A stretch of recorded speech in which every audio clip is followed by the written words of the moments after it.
Cool.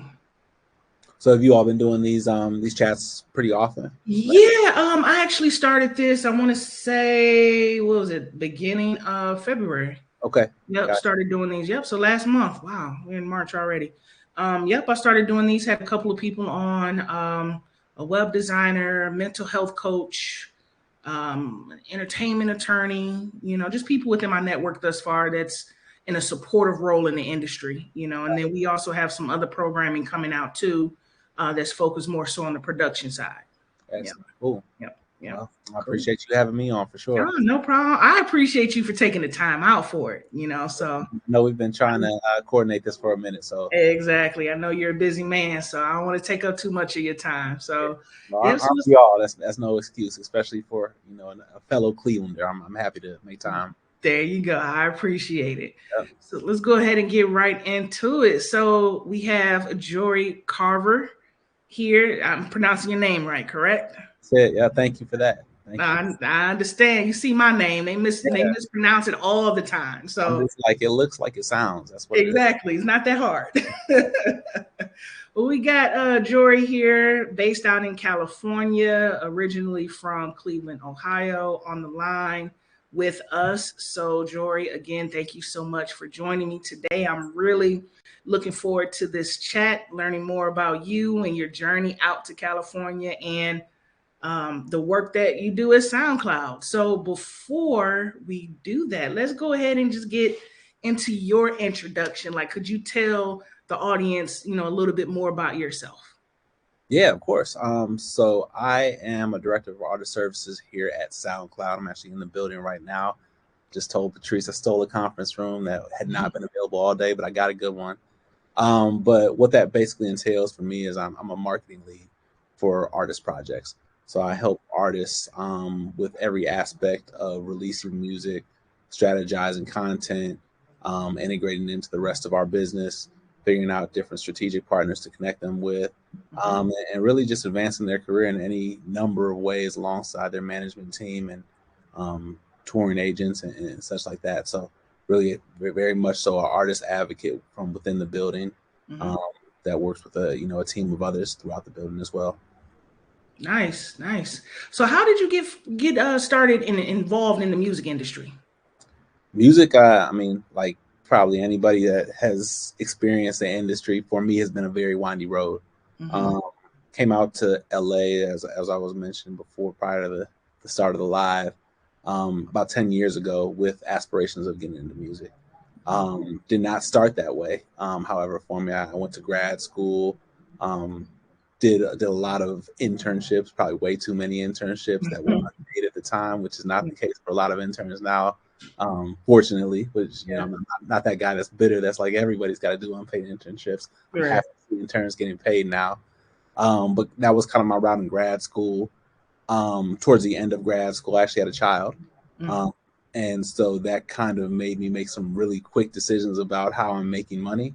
And so music wasn't necessarily that first step into doing so. And so I worked in the brand space. I worked in the YouTube space, worked alongside influencers and digital creators. Mm-hmm.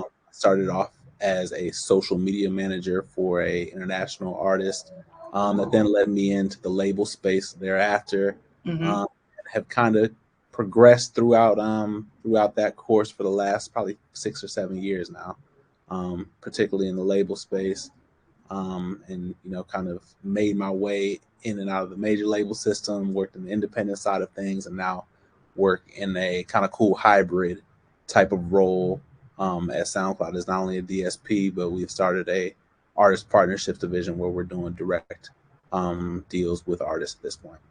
Awesome. That is so awesome. So before you went with started working with SoundCloud, I read that you worked with AWAL as well, right? Mhm. What Yes, did yes. you do with So them? I'm sorry. What did you do with them? What was your role there? So I was doing a lot of what I do now actually. Okay. Very much so artist marketing is the easiest way to put it. Yeah. That's what I tell my family, who's just like, you do what in music? They know I do something, but Uh-huh.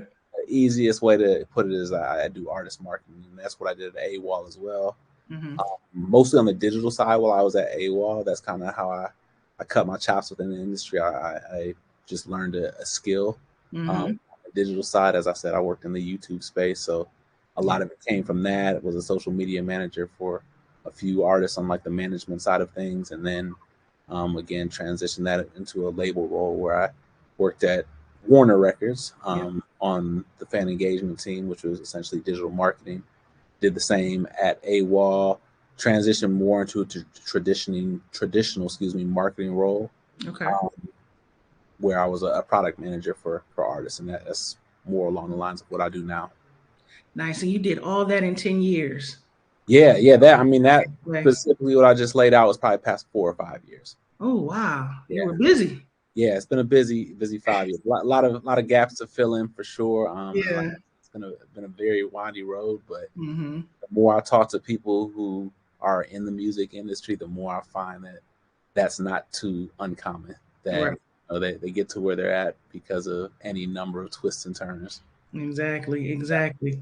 Now, you first came up on my radar in an article that was on Audio Mac as well as DJ Booth, and you were speaking on artist development. And then fast forward like a year or so later, I saw that you had partnered with Key Henderson.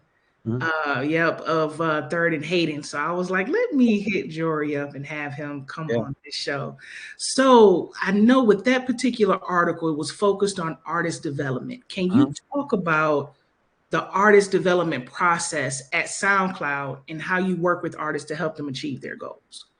Yeah, no, of course, that's definitely something I'm passionate about. And the article that you referenced was specifically curated in a way because I spoke with the editors that I was working with on the idea that I think that's a lost art, and I think we all who have paid attention to music over the last 15 to 20 years have sort of saw that either from a distance or up close, and it's always become a talking point for a lot of how the industry is now. Whether you look at how quickly artists are being kind of plucked from the TikTok ecosystem and forced into whatever level of hopeful stardom that they are, or just artists who have been legacy acts who have had to continue to evolve their image or figure out like how to deal in the streaming age or whatever it might be. It's been very much so a nod to artist development or lack thereof in a lot of cases.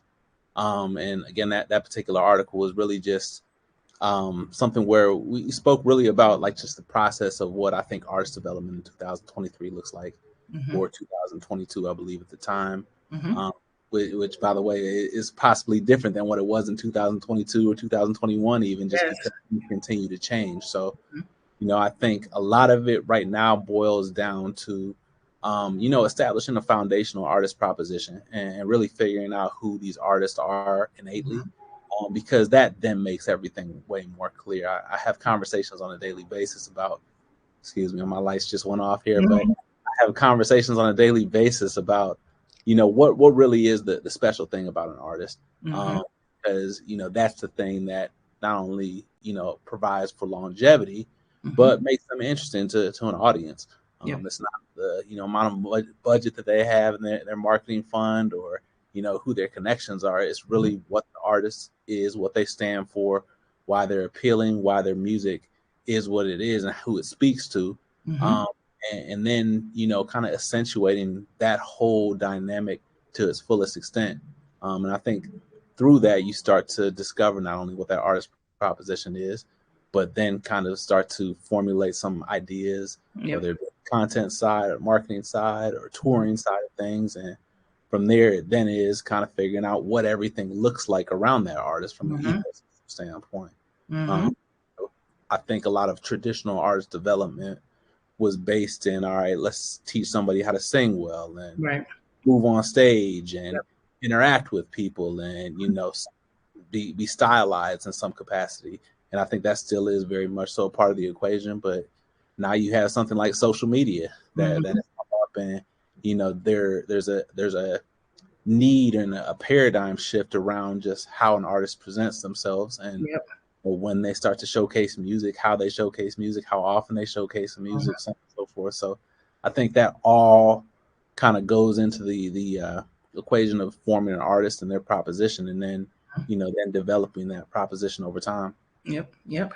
I totally agree. When I work with artists on an independent level, it's mainly focused more so on the branding aspect than the music. Would you find that to be true in your role? Like, do you guys work with artists on the production side or the A&R side of things, or do you guys bring them in and help them build that brand and that proposition that you speak of? Yeah. I think it's all of the above. I think what our role right now is for, just kind of filling in gaps for an artist's career is, assessing where and how an artist comes to us. We work with both developing artists who are, maybe a few songs into their career. We work with artists who have been around for a while and, really have an established fan base and, kind of know who they are and know what type of music their fan base caters to. Mm-hmm. But specifically as far as the role and what we're here to do is really to be partners, Yep. and be partners in every sense of the word, where it isn't a one-sided relationship, which is I think the stigma that a lot of quote unquote labels get, Mm-hmm. where there's we're doing this, and if it's not this, then it's not going to work. That's not the approach here. It's very much so all right, let's figure out together how this can make sense, and let's try to make this work, in some capacity. And success for every artist looks different, right? And there are different goals that Yeah. each artist and management team has for those artists, depending on where they're at within their career. Yeah. But really understanding that from the jump, and working towards those goals is kind of the name of the game for us. Mm-hmm. Yep, for sure, for sure. Now, how is artist development, like in your words, how is artist development different for a signed artist versus an independent artist, or are they pretty much the same? Yeah, I don't think there is a difference at this point. Mm-hmm. I think because of things like social media and just Mm-hmm. being in the information age that we're in, Mm-hmm. there's no lack of resource around. Obviously we can say money is a thing, and I think capital always helps a situation from a okay, let me just like get things started standpoint. But I think there are enough best practices that have been publicized Mm-hmm. around what it takes to be potentially successful within the industry, that artist development at a label, at an independent label, at a major, or like completely independent, kind of doing it on your own from a DIY perspective, can look very similar. Yeah. At the end of the day, artists need to be concerned about, number one, making great music that fans respond to, but the other part of that is figuring out who they are, and really just amplifying that to its full extent, Mm-hmm. um, through artist development. And I'm old school in a way where I'm like, practice does make close to perfect. Yep. There is a need to really be about it. You're right. um, I'm not sure that is harped on as much, but that's kind of what it comes down to for a lot of artists. I feel Mm-hmm. like is really being students and masters of their particular lane, and continuing to work, Yeah. whether again they're a newer artist or more established artists, because there are a lot of other artists who would love to be in that position and are working hard Right. on a daily basis to get there. So it is pretty essential that you kind of continue to evolve. Right. Right. And show that you really want it. Yeah, of Yeah, course. that you really want it. Yep, for sure.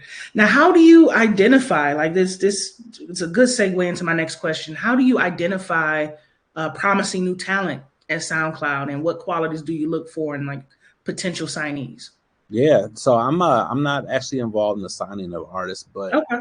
a lot of our ethos, just as a entity, Mm-hmm. as an entity that's now partnering with artists directly, Mm-hmm. is finding those artists that really have some affinity to platform. Mm-hmm. Obviously, we have a partner platform, a DSP, that we work with and leverage for promotional purposes. Mm-hmm. But also just looking at kind of the ecosystem.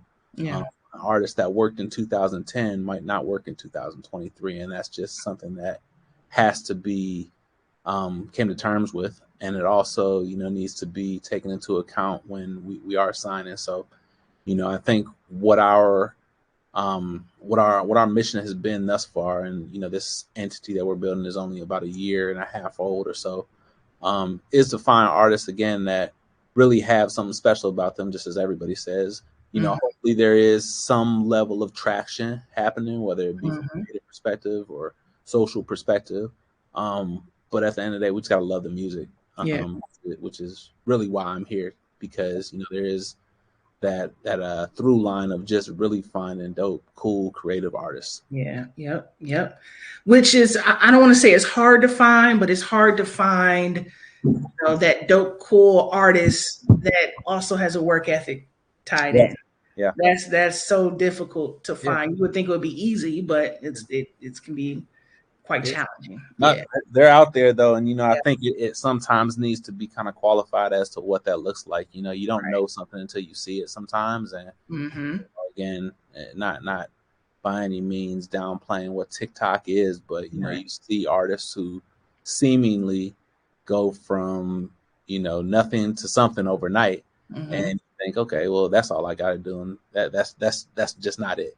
Because what happens is virality is virality, and people are on it for maybe a 24-hour news cycle, and then they're off of it. So it's like, all right, well, what's next? What can you do next for us? So there is a need to actually have a foundation, and really be intentional about like what you're doing from an artistic standpoint.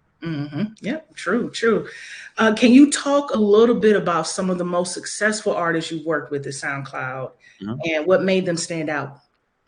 No, it's I don't know if I give specific examples. We're very early on with everything so far, but I think again a lot of what we're doing from a development standpoint, especially with some of our early stage artists, is exciting. Again, SoundCloud just as a platform is a place that obviously caters to new music, new artists, but it also is a part of like major artists' lives still too. You look at an artist like SZA, who is going on 8 or 9 weeks in a row of having a #1 album. She still drops exclusives on SoundCloud. So you look at that and you're like, all right, well, that's still happening, and artists are still seeing the appeal in having this direct relationship with their fans through a DSP that also can function sort of as a social media platform. How can we be more involved in an artist's kind of story a little bit? And that's kind of where the theory of what this partnership aspect of our business is right now, where it's like, how can we be more a part of what they do? How can we help them in a more intimate way? And how can we really create some real success stories from artists who started on SoundCloud? Yep. Makes sense. Now, what would you say are some of your goals for the future of artist development at SoundCloud, and how do you see the platform evolving in the coming years? I just read an article not too long ago where you guys have like a new TikTok-like discovery feature coming out. If you could speak on that and any other evolving features that you guys have coming out in the near future. Right. Yeah. No. So I think a lot of what that looks like, just from like a support standpoint, is us for sure being a well-rounded media company in a lot of ways. Not only do we have a platform that we leverage, but again, we're working with IP at this point, and so leveraging that IP and really exploiting it to its greatest extent in a way that makes sense for the artist and their career and based off where they're at. But then also looking at ways in which we can evolve the platform. I don't think we look at Spotify, Apple Music, or Amazon, or any of the other DSPs as competitors. Right. And again, that ties back into this partnership entity that we have, where we very much so are just trying to help artists, not try to have a larger user base or come out with better features. It's more so, all right, like what and how do people use our platform now, and how can we evolve that and keep up with the times? So to your point about the feature that we're rolling out, I think that's a lot of the hypothesis behind it. And we're doing a lot of testing right now and involving new users and trying new things that we think not only again is relevant to the times, but is beneficial actually to artists. Yeah. Okay. Now with SoundCloud, like anytime we release music, I make sure that it's up on the platform because people still use it, right? What would you say, like how should an artist fully take advantage of SoundCloud outside of just releasing music and, just washing their hands of it, uploading tracks and washing their hands of it? What else can an artist do to get on your radar? Or even the A&R or A&R team or whatever team, signs these artists? What can they do on the platform to get discovered per se? Yeah, asking all the secrets, man. I don't know. Feel here, but no, it's very much so. It's what you're saying is using the platform to its fullest extent. Again, of all the DSPs, again, not creating a competition-based conversation, but really just saying what the facts are. Of all the DSPs, there are no DSPs that offer the same type of engagement opportunities. Engagement, yep. That SoundCloud does. In relation to being able to comment on tracks or share tracks or repost tracks or whatever it might be that allows you to create a deeper connection with fellow artists or fans or just the general music community as a whole. So a lot of what I when an artist says what can I do more about on SoundCloud is really just using what's available to you feature wise. We have some really cool features that I can't quite speak on yet that are going to be rolling out very, very soon that really intend to deepen the fan relationship and allow people to kind of dive into their favorite artists in a way that feels meaningful.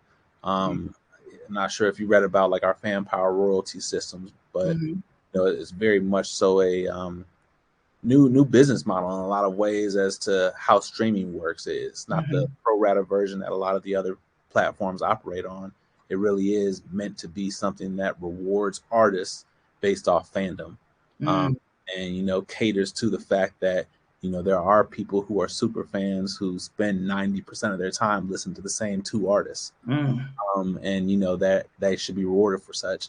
And so that's kind of where a lot of our thinking is going, as far as just we know this is a platform that artists and fans can meet pretty much directly on. How do we continue to deepen that relationship and create those those stars of today and tomorrow? Yeah.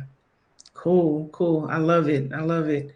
Now, just to go back a little bit, with you being from Cleveland, moved out to LA in 2012, would you recommend or would you advise an artist to leave Cleveland or another smaller city to pursue music? Or do you think that now, given the state of social media and the internet, that they're able to develop and build this business as an artist where they're at? Yeah, no, that's a great question. I feel like something that comes up a lot. Speaking of my own journey, I think a lot of my thinking initially was aligned with what you're saying. I had to be in New York or LA to really get into the music industry, and to some extent that was correct. Yeah. Cleveland and where I was living in Columbus, Ohio, love the cities as they are. Obviously, the industry presence isn't necessarily there in the same way. And so for me, as a person on the business side of the industry, it was semi important for me to at least be in these places because proximity matters, and being around people that were doing things within the industry and meeting the right people and being able to create somewhat of a career for myself was what it was. Now, from an artist perspective, I think that paradigm is starting to shift a little bit. You're starting to see artists from random cities across the world really evolve and pop up and have real opportunities come their way because they have been able to cultivate a fan base online. I think at some point it does help to be in some of these like media capitals, New York's, the LA's, the London's, wherever else in the world that really has an industry presence, just because a lot of the media-based outlets are in those places as well. And so to expand your reach, it just can help to some degree. I definitely think some great networking can happen online. However, I think a lot of the best networking happens in small and intimate settings where you get to have a real in-person, in the same room conversation with somebody. So it is beneficial. But if I were to advise an artist, on their next steps if they lived in one of these more second tier or third tier cities that didn't necessarily have a industry I guess industry representation. I would definitely then say just to kind of weigh your options, like figure out what makes sense for you. Don't move out to LA with no job, no family, no sense of anything, because that's a quick way to be put back on probably a bus to go back home. Exactly. Cities are not forgiving in that way. Again, I moved out here with a bit of a safety net in going to school. I had a lot of loans to show for it, but that was how I got out here, and that was what kind of allowed me to find some footing. And I can only imagine how that could be for a creative and artist who's moving out here without much. And I would not necessarily advise that move be done without some risk assessment. Yep. I totally agree. When I moved to Chicago, I had a job at the time, and they relocated me, and I could have went to Atlanta, but I was like, I want to be close to home. So I moved to Chicago all on their dime, had the reload fee. So it was an easy move from that perspective, but I wouldn't have went out blindly. I wouldn't have, and I had some opportunities to go to LA, but I'm like, nope, I need a safety net to go out there, because LA it's a different ball game. It's a different beast. Yeah, for sure. So we got a question. Logan asks, are there plans to incorporate more direct to fan marketing tools on the SoundCloud platform? Yeah, very much so. I think that's what you'll see in the coming months, actually. Okay. Again, the fan power royalties aspect of our business is something I encourage everybody to look into. Very much so a different economic model. Because of that, because of some of the data insights that we have, we are going to be leaning into that. And again, allowing for artists and fans to connect in different ways that really just makes sense. Again, I just think it's so close to what people always have tried to create with like a social media platform for artists, where people come to SoundCloud specifically for music. There's a reason why we haven't involved video on SoundCloud, for example. Like, YouTube kind of has that on lock. Yeah. Necessarily the platform for that, but this is a music platform, or audio platform in general for creators, whether it be artists, producers, or podcasters, or people who just want to experiment a little bit. And I think the next phase of that is really just figuring out, okay, once you start to build an audience, how do you engage them? Because people aren't going to stay around if you don't give them a reason to, right? So a lot of our tools are built in fan engagement for sure. And like I said, over the next few months, you'll start to see a lot more coming in that direction. Yeah. Cool. Makes sense. I got another question here. Sean asked, and I think we touched on this a little bit earlier.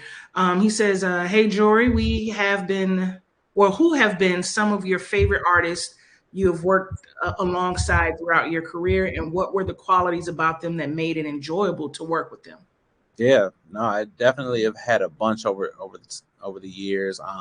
At Warner, I worked alongside an artist named IDK. I worked with Wale. I worked with the OVO system of Division and Party Next Door and Magic Jordan. And all of those guys. At AWAL, I worked with some really cool artists, Gus Dapperton and Geek, and just a bunch of indie artists that had a whole different spirit about them, as opposed to some of my major label artists. And now I definitely work with some really cool artists that have been, more on the developing side of things, and you'll start to hear more of their names soon. Hopefully, at least that's the plan. From Kilo Letitia to Pope Baby to a new kid named Miles, and Finesse Mo, all artists that we're really excited about, very much so developing artists, and continuing to evolve their artist proposition and development as a whole. But those artists are all good, and the reason why I actually got into the music industry is really to support great art and figure out how I can be a voice and an advocate for artists within some of these buildings. I feel like as people who work in the industry and or outside of the industry, hearing horror stories about how artists are treated, or bad experiences that they've had in working with a partner or a label of any type. I definitely intended to be a person who dispelled some of those negative stigmas and really advocate for artists and push them, and really be a person that pushes the art and stands up for those artists and those things that they're most passionate about, whether it be on the music side or things that they're involved socially. Mm-hmm. It's that's kind of what keeps me going. Yeah.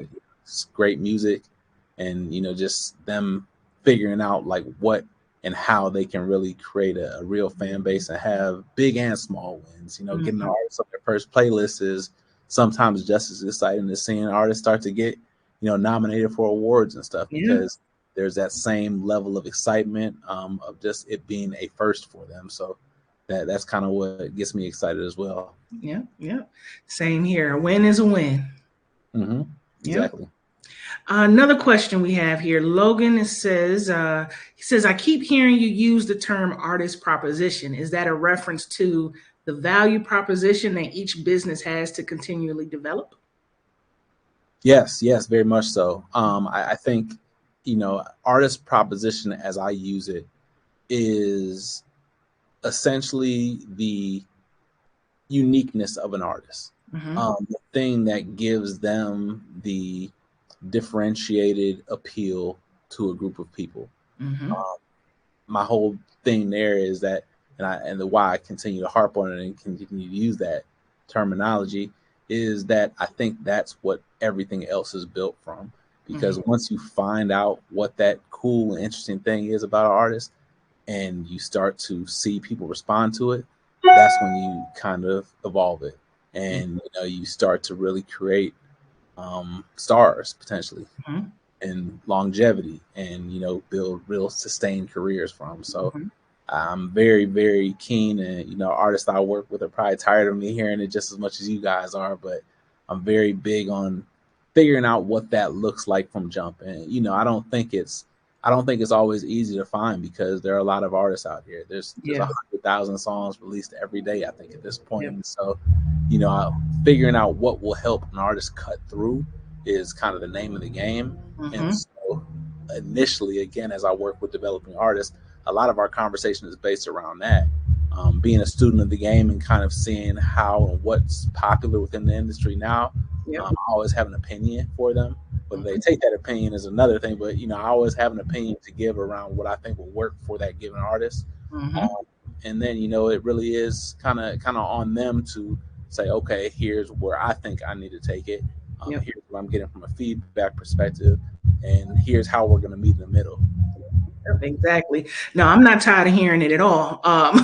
You're speaking my language. That's definitely my lane, and I love working with artists in that perspective, identifying what makes them unique, what makes them stand out, because I feel like that is the core, that's the foundation, of the artist, and then the music is, a byproduct of that. For those that's tuned in, I'm gonna plug my webinar that I have coming up next week. It's a branding and marketing webinar that I've presented numerous of times, where I'm actually teaching folks how to identify their uniqueness and develop that brand and they can actually monetize online. So that's so cool to hear you say that from the level that you're at in the industry. Like, you guys, you value that there at SoundCloud, and that's what you look for and really focus on in regards to the development aspect of everything. So I think that's really dope. One thing I wanted to ask you before we start wrapping up is, I noticed, I started following you on Instagram. I think I follow you on Twitter as well. And I love the fact that you're very family oriented. And I love seeing that in the music industry, because, this industry is very demanding. It can take a lot of time. A lot of people, they sacrifice family and just personal life for the music industry. So I wanted to ask you, how do you balance that? How do you balance family and work? Um, Really out of necessity, honestly. Mm-hmm.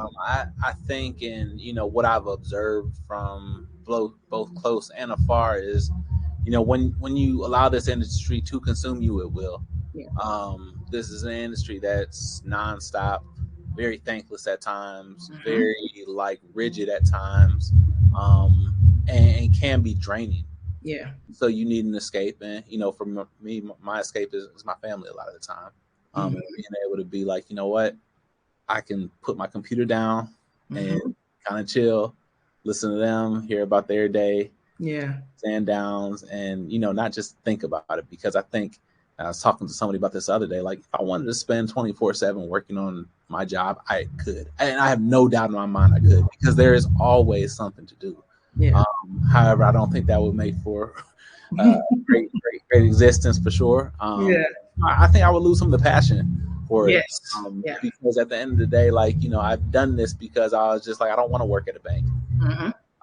And so everything that I've done in music so far has been based in like really being passionate about it. And once I lose that, that's when I know I'll go sell jet skis in Hawaii or something like that, because I don't think you can do this job without having passion for it, without having some cultural competence, without having some like real love for the day-to-day craziness of it. And so again, just having that foresight has helped me to navigate a lot of it. But then pulling back again, just realizing that, to your point, I don't think that a lot of people hold like family relationships and or like life outside of music to the level of esteem that it should be. And I think that's something that I wanted to always pride myself in, being a good husband and a good father, a good family member, a good friend. Just because I think that's more important. Music at some point will not be a part of my life, but God willing, hopefully my family will. So there's always that to kind of look at and be prideful about. So it keeps me sane, keeps me grounded. Just having something to talk about outside of music. Like, I was talking to somebody else about this other day, and I was like, I could never have been with somebody or been in a situation where I was just constantly like talking about music. Like, I could not marry somebody in the industry. That just wouldn't work, because again, at the kitchen table, you want to have something else to talk about. Granted, we end up talking about music and craziness that I deal with on a daily basis, but at the end of the day, like, having something else to kind of just relate about and or discuss in general and or involve myself in it is balance in itself. So enjoy just not only having the family that I do, but having other interests and hobbies outside of music. And it's so important. I love that you touched on that. I appreciate that. I definitely appreciate that. I hope that resonated with you guys that are tuned in. It definitely resonated with me. Got another question here. Let's see. Logan asks, can you talk about the specifics of the deals SoundCloud is offering? Are you getting songs before they go out on the DSPs, or are you signing songs after they start hitting? Or are you signing artists to more traditional deals and giving them time to develop over multiple singles, EPs, and albums? All of the above at this point. Can't really speak on like deal terms and things like that, but we very much so are doing direct deals with artists. But also open to doing other types of deals with other entities, whether it be labels or management companies. Again, to your point earlier, we recently signed a joint venture with Key Henderson's new entity called Third and Hayden. We also have a partnership with Solid Foundation. We also are in talks constantly with any number of, I guess, companies, businesses, entities, whatever you might look at them as, that really just have a certain level of expertise that they do, that are looking for a solid partner. So a lot of our deals right now are based in not only finding great music, but finding partners that really make sense. As far as how we work with the music, we do distribution as an AWAL or the Orchard or Empire would do. We had a company that's recently been sunset called Repost. That was a distribution company, an at-scale distribution company. Still do some of that as well. And now we, again, are working with artists more in an intimate way at the level of the business that I'm at. Again, we don't really look at it as a label, but offering label services is essentially what we do. Okay. Awesome. So before we wrap up, if you guys have any other questions, go ahead and drop those in the chat and we can knock those out here real quick. My last question for you, because this was a really good conversation, And I told myself that I'm going to be quiet for most of it because I know you speak my language, and I'm a real big advocate for branding and artist development. And I really wanted to get your perspective of, on everything, with you being there in California, working with all these different, various labels, and being so accomplished in your own right. So it was really good to hear everything that you shared on this live here. So greatly appreciate that. My last question for you is, what advice would you give independent artists? I know we talked a little bit about whether they should relocate and whatnot, but what advice would you give an artist that's looking to build, and let's say they want to solely focus on just one platform? What should they do if they choose SoundCloud? Like, is it just uploading and engaging? Like, that's literally all they need to do? Or would you not advise that SoundCloud should be a part of the entire ecosystem of all these various different platforms? Yeah, no, I would definitely, like, if I had to advise, it would be the latter.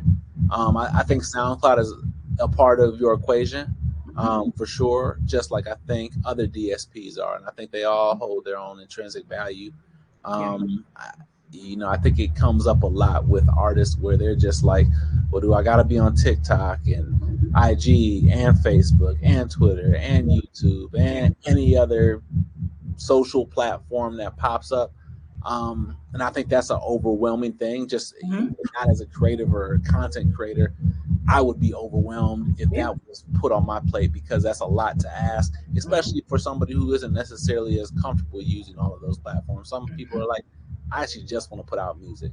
And I understand that to some extent, but at this point in just culture and life and how the industry is operating, I think the question then to ask yourself is, if you're not going to use other platforms, what are you going to do? And if you don't have a good answer for that, then I think there is a need to then look back at how you're using those 2, 3, 4 platforms, and then maybe trim the fat where you can. Again, I don't think that it's a matter of just going to a just hyper level of content or just utilization of every single platform under the sun, because at the end of the day, all you're trying to do is cultivate a fan base that then cares about your music in some capacity, or cares about what you're putting out there from a consumption standpoint, whether it's merch or touring or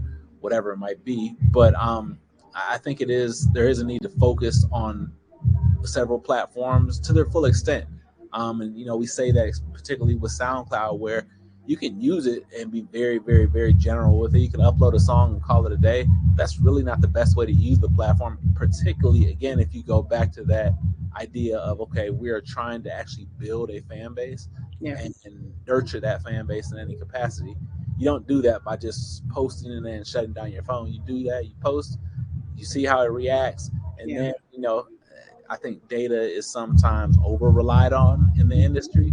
But if nothing else, these platforms, social media platforms, a platform like SoundCloud, allow you to get direct feedback from people and then build strategy from that.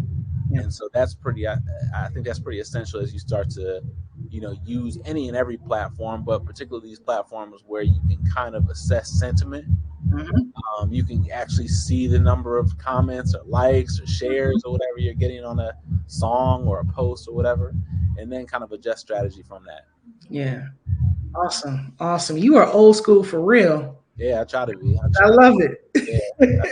Do you feel like it's going to get back to that, where we care more about the music than the data? It's 80-20. Well, I thought you were asking another question, but yes, to your actual question, I think yes. I think music is always the thing that cuts through at the end of the day. I think data is helpful in making informed decisions. However, it can't be the full decision maker for you. I think you use it in a way that feels worthwhile and nuanced, but also like you look at it with a grain of salt at times because data isn't the full story. Right. There is a gut aspect to this. There is an intuition aspect to this. There is a feeling aspect to music that I think can't be ignored. And when we do ignore that, that's when we're in big trouble. I think the industry as a whole started to go that way, but as we starting to see, there are less stars that are popping up. It's more about the song now. Right. And so in order for us to get back to there actually being just real stars that people can relate to on an emotional level, outside of just the one or two songs they heard 10 seconds of on TikTok, they need to very much so be real artists, and that helps cut through. Like I think the cream rises to the top in that way, and I think we've seen that throughout history, regardless of industry. Yep. I couldn't agree more. Looks like we got another question that snuck in. Sean asked, how's Web3, NFTs, metaverse, etc., been a topic of interest within the scope of artist marketing at SoundCloud? If so, what are some of the ways SoundCloud has utilized Web3 to the artist's advantage? Yeah, I think Web3 is nothing less than interesting right now. And I think we'd be naive not to look into it, particularly as it relates to community. We haven't necessarily ventured into the space in a substantial way. Obviously, there are always constant discussions, whether we're rolling out an artist project or, just thinking about our creator base as a whole from the platform side, about how we can utilize Web3 in some capacity. I definitely was a person early on who was skeptical just because it seemed, as I don't think I'm saying anything novel in that. I think it almost seemed like something that was almost a quick fix. And, because of that, because of just the nature of life in general, anytime you see something that looks too good to be true, you're like, all right, well, I don't know about this. And I think even seeing the evolution that has happened with it so far, it's been promising. I still have no idea what lies ahead. I think we're at the beginning stages of a lot of what Web3 is and how that will look as it relates to the music industry. But, I'm encouraged to see artists like Averte, who I worked with at AWAL, jumping deep into the Web3 space and figuring out cool ways to release music just, via NFTs or, just through her community that she's built through that. And, really appreciate art in a real way. Like, she's not relying on 0.0003 cents a stream. She's, really putting art in a place that, it is in other realms, like the traditional visual art space. And I think that's really interesting to look at. And I think to my earlier comment around just that 80-20 rule, like, again, you're going to get most of your business from a small percentage of people. So how do you think about those people in a differentiated way? I think social media at one point was that where you're like, okay, well, my followers are my community, but a follower isn't a fan. Right. And so because of that, I think it then has to beg the question is, all right, well, if I, segment all of those people that are following me into fans and, passive observers, how am I catering to my fans? And I think Web3 begins to solve that. Again, I think we're still in the infancy stages of it. But I love the fact that community is being put and prioritized in the way that it is, because I think that's the next phase of all of this, whether it be Web 2 with social media or, diving deeper into Web3 and figuring out, okay, well, how do I cater to my fans in a whole different way than I'm doing in the Web 2 space? Because I think Web 2 is what it is. And I don't know that Web 3 solves all the problems of Web 2, but, it is a good iteration of what it was. And, I'm really, really excited to see some of the tools that come from it.